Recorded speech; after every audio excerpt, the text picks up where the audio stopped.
At Arizona State University, we're bringing world-class education from our globally acclaimed faculty to you. Ranked #1 in innovation for 10 consecutive years and #2 among public universities for employability, ASU isn't just ahead of the curve, it's creating new paths to success. Earn your degree from the nation's most innovative university. Online, that's a degree better.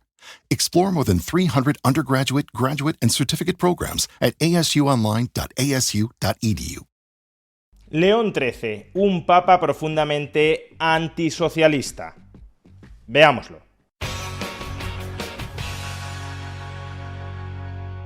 El cardenal Robert Prevost ha sido elegido nuevo papa de la Iglesia Católica bajo el nombre de León XIV, y esto ha llevado a muchos analistas a rescatar la muy destacada figura histórica de su antecesor en ese nombre papal, León XIII.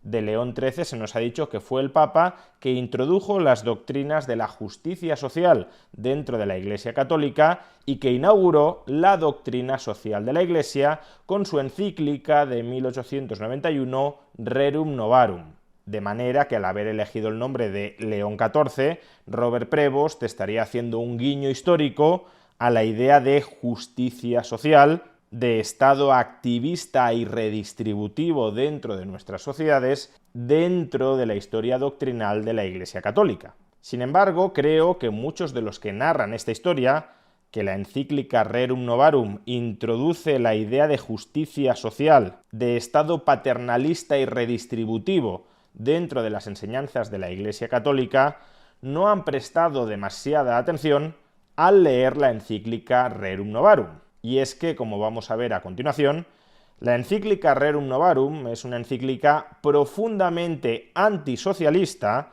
profundamente defensora del derecho natural a la propiedad privada y profundamente defensora de un papel subsidiario y muy limitadamente redistributivo del Estado. En primer lugar, se trata de una encíclica profundamente antisocialista. Los socialistas, atizando el odio de los indigentes contra los ricos, tratan de acabar con la propiedad privada de los bienes, estimando mejor que, en su lugar, todos los bienes sean comunes y administrados por las personas que rigen el municipio o gobiernan la nación. Creen que con este traslado de los bienes de los particulares a la comunidad, distribuyendo por igual las riquezas y el bienestar entre todos los ciudadanos, se podría curar el mal presente. Pero esta medida es tan inadecuada para resolver la contienda que incluso llega a perjudicar a las propias clases obreras. Y es además sumamente injusta, pues ejerce violencia contra los legítimos poseedores, altera la misión de la República y agita fundamentalmente a las naciones. No solo esto, en esta encíclica encontramos una crítica frontal a la idea del antagonismo irreductible de clases entre capitalistas y trabajadores. Es un error suponer que una clase social sea espontáneamente enemiga de la otra, como si la naturaleza hubiera dispuesto a los ricos y a los pobres para combatirse mutuamente en un perpetuo duelo. Es eso tan ajeno a la razón y a la verdad que, por el contrario, es más bien cierto que como en el cuerpo se ensamblan entre sí miembros diversos, de donde surge aquella proporcionada disposición que justamente podría llamarse armonía. Así ha dispuesto la naturaleza que en la sociedad humana dichas clases gemelas concuerden armónicamente y se ajusten para lograr el equilibrio.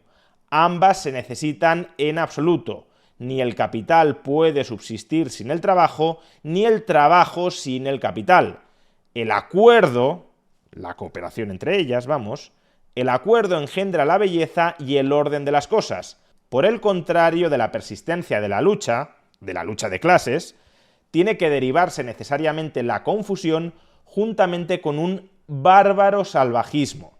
Y es que además León XIII consideraba que era una aspiración legítima de los obreros convertirse en capitalistas a través del ahorro de una parte de sus salarios. Si el obrero percibe un salario lo suficientemente amplio para sustentarse a sí mismo, a su mujer y a sus hijos, dado que sea prudente, se inclinará fácilmente al ahorro y hará lo que parece aconsejar la misma naturaleza.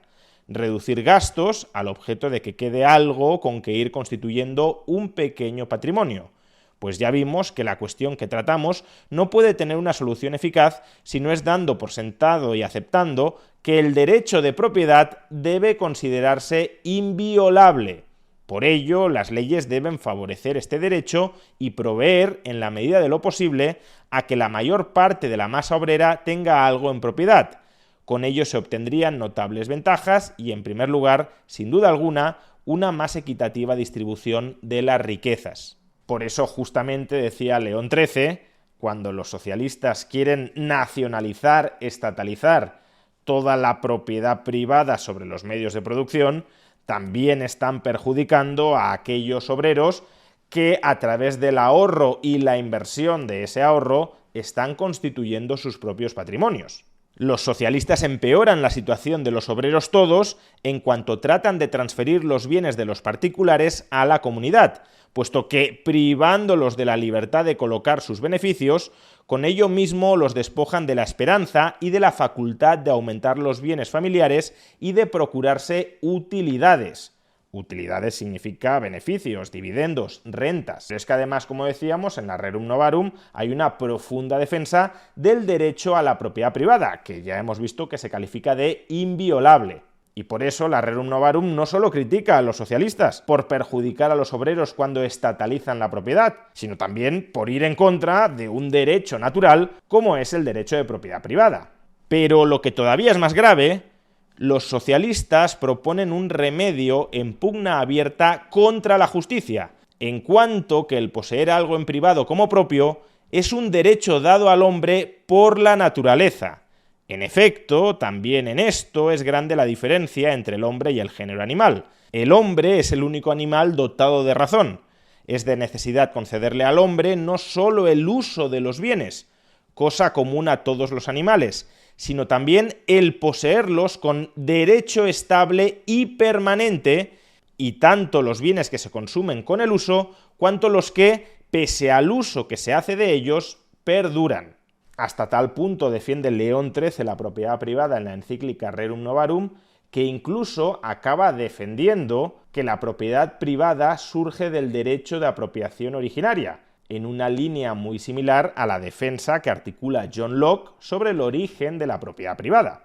Con lo que de nuevo viene a demostrarse que las posesiones privadas son conforme a la naturaleza, pues la tierra produce con largueza las cosas que se precisan para la conservación de la vida y aún para su perfeccionamiento, pero no podría producirlas por sí sola sin el cultivo y el cuidado del hombre. Ahora bien, cuando el hombre aplica su habilidad intelectual y sus fuerzas corporales a procurarse los bienes de la naturaleza, por este mismo hecho se adjudica así aquella parte de la naturaleza corpórea que él mismo cultivó, en la que su persona dejó impresa una a modo de huella, de modo que sea absolutamente justo que use esa parte como suya y que de ningún modo sea lícito que venga nadie a violar ese derecho suyo.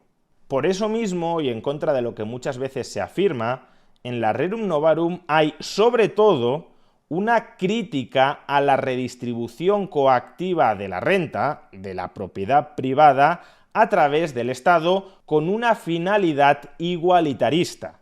Por ejemplo, podemos leer: establezcase, por tanto, en primer lugar, que debe ser respetada la condición humana, que no se puede igualar en la sociedad civil lo alto con lo bajo. Los socialistas lo pretenden, es verdad, pero todo es vana tentativa contra la naturaleza de las cosas. Y hay por naturaleza entre los hombres muchas y grandes diferencias. No son iguales los talentos de todos, no la habilidad, ni la salud, ni lo son las fuerzas. Y de la inevitable diferencia de estas cosas brota espontáneamente la diferencia de fortuna. Vamos, que las diferencias patrimoniales entre los seres humanos, que deriven, por ejemplo, de distintos esfuerzos, o de distintos ahorros, o de distintas pericias inversoras, son justas y el Estado no debe perseguirlas. Querer, por consiguiente, que la potestad civil, el Estado, penetre a su arbitrio hasta la intimidad de los hogares es un error grave y pernicioso. Cierto es que si una familia se encontrara eventualmente en una situación de extrema angustia y carente en absoluto de medios para salir de por sí de tal agobio, es justo que los poderes públicos la socorran con medios extraordinarios, porque cada familia es una parte de la sociedad. Cierto también que si dentro de un hogar se produjera una alteración grave de los derechos mutuos, la potestad civil deberá amparar el derecho de cada uno. Esto no sería apropiarse de los derechos de los ciudadanos, sino protegerlos y afianzarlos con una justa y debida tutela. Es decir, que León XIII no es que esté absolutamente en contra de cualquier tipo de asistencia estatal a aquellas personas que estén en una situación de extrema necesidad. Pero una cosa es socorrer al que está en una situación de extrema necesidad y otra, redistribuir masivamente la renta como hacen los estados modernos. Y es que, a continuación de haber dicho esto, señala: pero es necesario de todo punto que los gobernantes se detengan ahí. La naturaleza no tolera que se exceda de estos límites, porque además en la Rerum Novarum se dice que una redistribución igualitarista de la renta terminaría destruyendo la propia sociedad. Además de la injusticia que supone la redistribución coactiva de la renta, se deja ver con demasiada claridad cuál sería la perturbación y el trastorno de todos los órdenes, cuán dura y odiosa la opresión de los ciudadanos que habría de seguirse. Se abriría de par en par la puerta a las mutuas envidias, a la maledicencia, a las discordias. Quitando el estímulo al ingenio y a la habilidad de los individuos, necesariamente vendrían a secarse las mismas fuentes de las riquezas. Es decir, que subiendo mucho los impuestos a los ricos, se secaría la prosperidad de la sociedad. Y esa igualdad con que sueñan los socialistas no sería ciertamente otra cosa que una general situación por igual miserable y abyecta de todos los hombres sin excepción alguna. De todo lo cual se sigue claramente que debe rechazarse de plano esa fantasía del socialismo de reducir a común la propiedad privada, pues que daña a esos mismos a quienes se pretende socorrer, repugna a los derechos naturales de los individuos y perturba las funciones del Estado y la tranquilidad común. Por lo tanto, cuando se plantea el problema de mejorar la condición de las clases inferiores, se ha de tener como fundamento el principio de que la propiedad privada ha de considerarse inviolable. O expresado con otras palabras, las funciones del Estado para la Rerum Novarum han de restringirse, han de limitarse fundamentalmente a la defensa del imperio de la ley. Pero quedan por tratar todavía detalladamente algunos puntos de mayor importancia. El principal es que debe asegurar, el Estado, las posesiones privadas con el imperio y fuerza de las leyes, y principalísimamente deberá mantenerse a la plebe dentro de los límites del deber, en medio de un ya tal desenfreno de ambiciones, porque si bien se concede la aspiración a mejorar, sin que oponga reparos la justicia, sí veda esta, y tampoco autoriza la propia razón del bien común, quitar a otro lo que es suyo, o, bajo capa de una pretendida igualdad, caer sobre las fortunas ajenas. Ciertamente, la mayor parte de los obreros prefieren mejorar mediante el trabajo honrado sin perjuicio de nadie. Se cuenta, sin embargo, no pocos, imbuidos de perversas doctrinas y deseos de revolución, que pretenden por todos los medios concitar a las turbas y lanzar a los demás a la violencia. Intervenga, por tanto, la autoridad del Estado y, frenando a los agitadores, aleje la corrupción de las costumbres de los obreros y el peligro de las rapiñas de los legítimos dueños. Vamos, que más claramente en contra de la rapiña y de la redistribución coactiva de la renta no puede estar. Y si el Estado no viola la propiedad privada a través de la redistribución masiva de la riqueza, ¿cómo mejora las condiciones de vida de los más pobres? Pues básicamente generando aquellas condiciones que permitan el florecimiento espontáneo de la riqueza. Queda ahora por investigar qué parte de la ayuda puede esperarse del Estado. Entendemos aquí por Estado no el que de hecho tiene tal o cual pueblo, sino el que pide la recta razón de conformidad con la naturaleza por un lado y aprueban por otro las enseñanzas de la sabiduría divina, que nosotros mismos hemos expuesto concretamente en la encíclica sobre la Constitución Cristiana de las Naciones.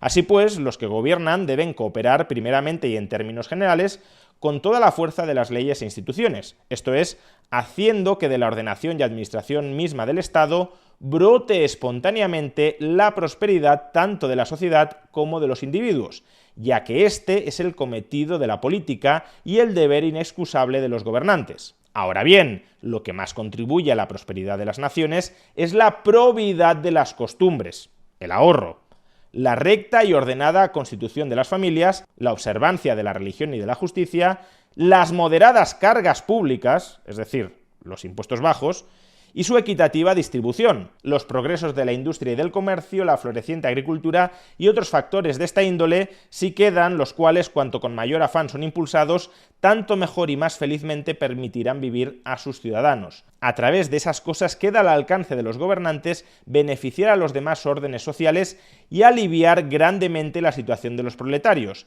y esto en virtud del mejor derecho y sin la más leve sospecha de injerencia, ya que el Estado debe velar por el bien común como propia misión suya, y cuanto mayor fuere la abundancia de medios procedentes de esta general providencia, es decir, cuanto mayor sea la producción dentro de la sociedad, tanto menor será la necesidad de probar caminos nuevos para el bienestar de los obreros. En definitiva, y como decía, la Rerum Novarum de León XIII es una encíclica profundamente antisocialista, profundamente defensora de la propiedad privada y profundamente partidaria de un papel subsidiario y no igualitarista del Estado. Ojalá, en materia de doctrina social de la Iglesia, León XIV siga los pasos de León XIII.